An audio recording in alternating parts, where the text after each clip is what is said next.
As early Christians wrestled with the idea that God had visited them in the flesh in the person of Jesus, that somehow the divine Son had walked among them and after his resurrection from the dead returned to the Father, they naturally began to inquire into the activity of the Son prior to his incarnation. What was the Son like? And what role did he play in God's dealings with creation before he was born to Mary and Joseph? These early theologians found an essential resource for their construction of an answer in earlier Jewish speculations about the figure of wisdom as an eternal being working alongside God in creation. The sages of ancient Israel praised the wisdom revealed by God in creation and in the order of things, using the technique of personification to give life to the subject of their hymns. Proverbs 8, which celebrates Lady Wisdom, represents a high-water mark in this regard. When God established the heavens, I was there.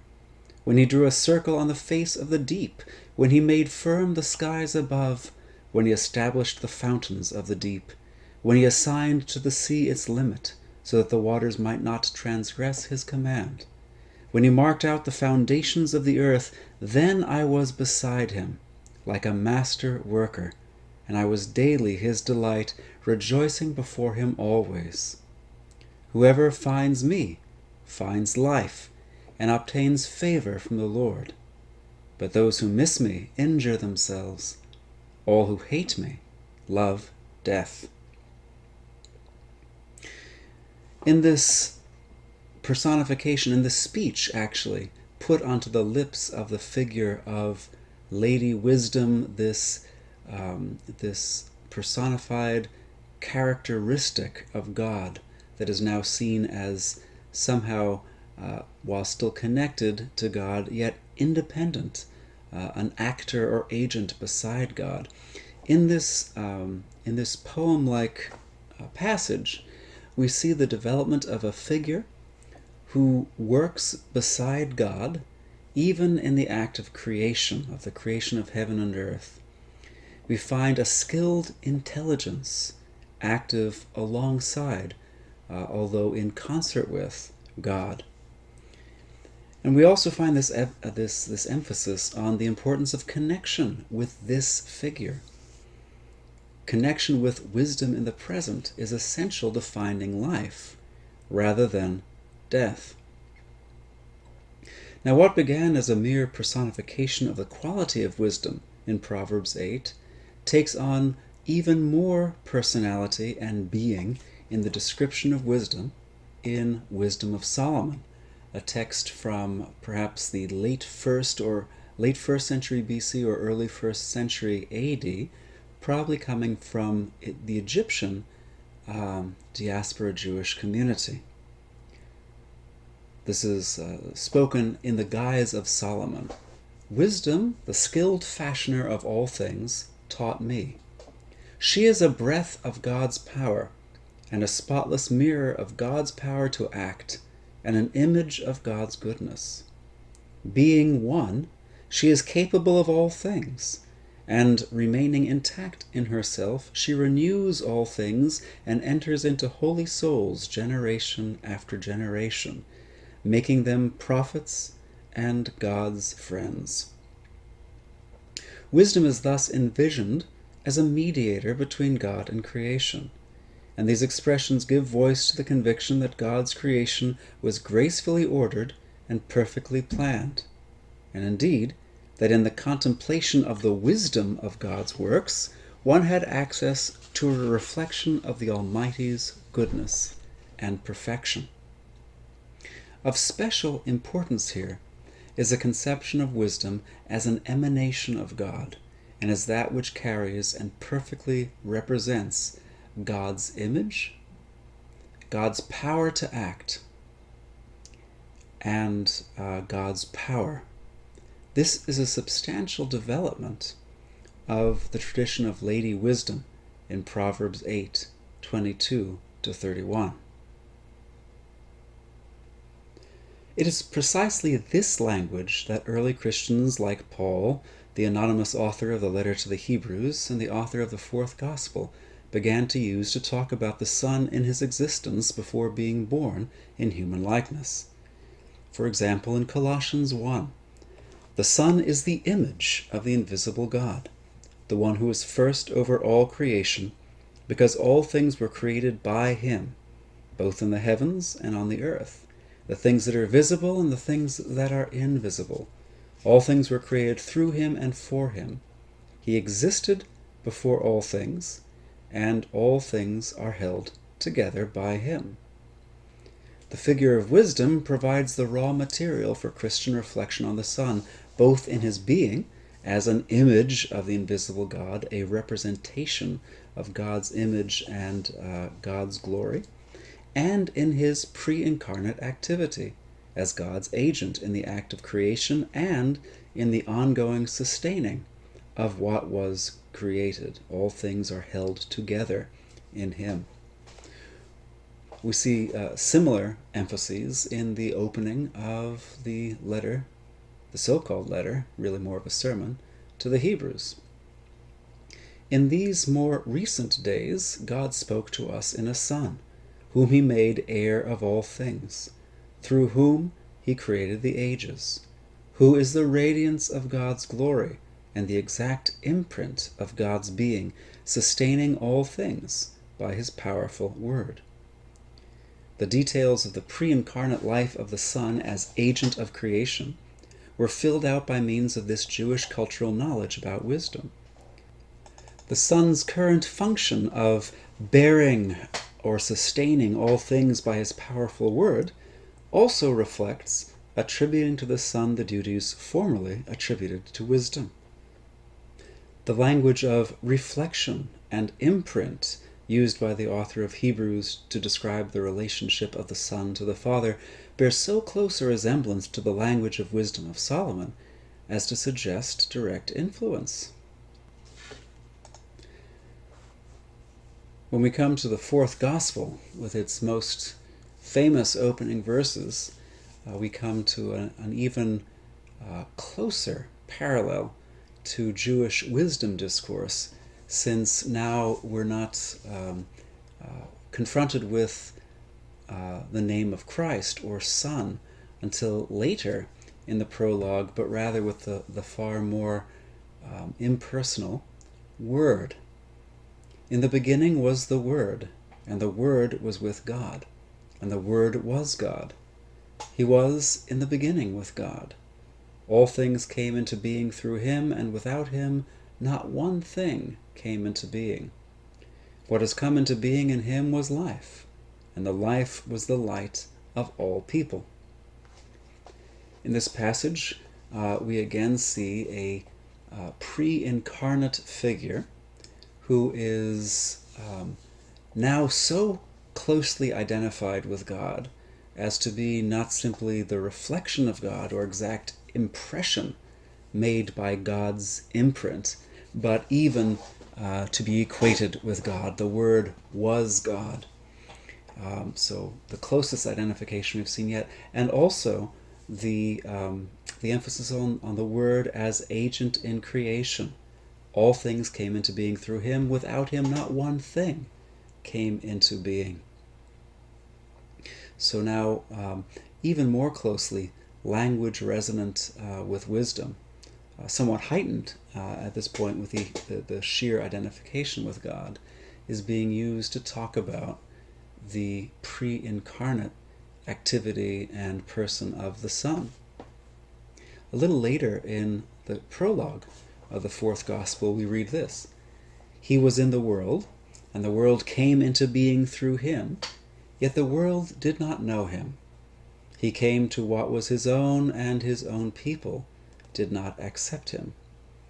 And of course, then we might think how in Jesus' own speech throughout the fourth gospel, he often speaks about coming from the Father and returning to the Father, returning to the one who sent him, so that we have this whole this pilgrimage, if you will, this mission of the Word / Son.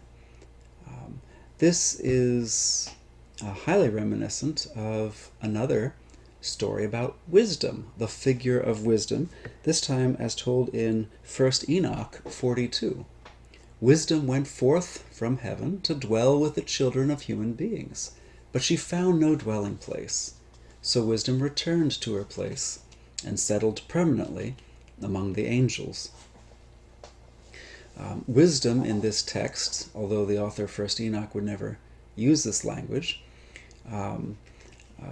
descends to earth and almost becomes incarnate, because in this parable in Enoch, wisdom lives among human beings, but that connection doesn't work out.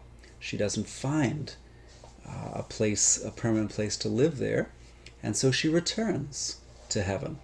This is very similar to the pilgrimage of the Son, who comes into the world, who is not accepted by the world, and who returns to the Father, where, of course, he now dwells eternally. Now, there are some questions about the dating of this portion of 1 Enoch.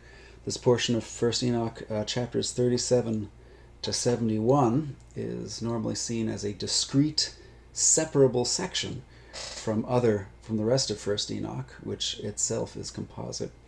And it's possible that this part of 1 Enoch was not composed until the mid-1st century. It is not found, or I should say, fragments of these chapters of 1 Enoch are not found among, say, the library of Qumran, where other parts of 1 Enoch are attested. And so there's no manuscript evidence, per se, that this part of 1 Enoch predates 68 AD, when Qumran was destroyed by the advancing Roman armies as they were pacifying Judea in the face of the Jewish revolt.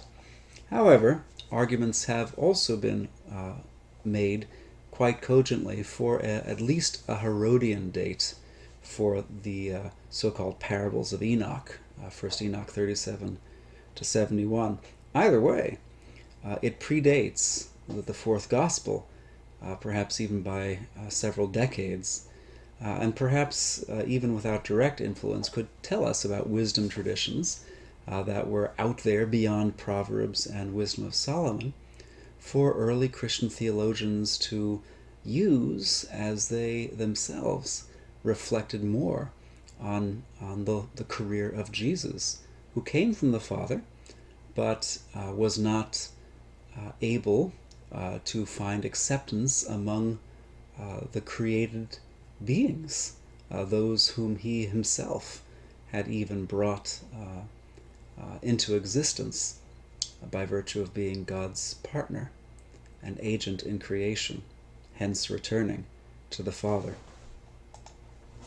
Also, the Johannine emphases on the encounter with the Son being definitive for whether one enters into life or remains in death are resonant with wisdom traditions now going all the way back to Proverbs 8, where finding wisdom means finding life, but rejecting wisdom means finding death. Very much the dynamic that one sees throughout the fourth gospel in terms now of accepting the Son or rejecting the Son. And of course, the language in the fourth gospel about seeing the Son being the equivalent of seeing the Father, whether at the end of the prologue, where it is said that no one has ever seen the Father, but the only begotten Son has made the Father known, or in the saying of Jesus later in John, whoever has seen me has seen the Father, may well be a fruit of reflection on the figure of wisdom, where if wisdom is the exact image of God, or the imprint that God leaves behind, as it were, then indeed seeing wisdom is seeing what one can see of the invisible God.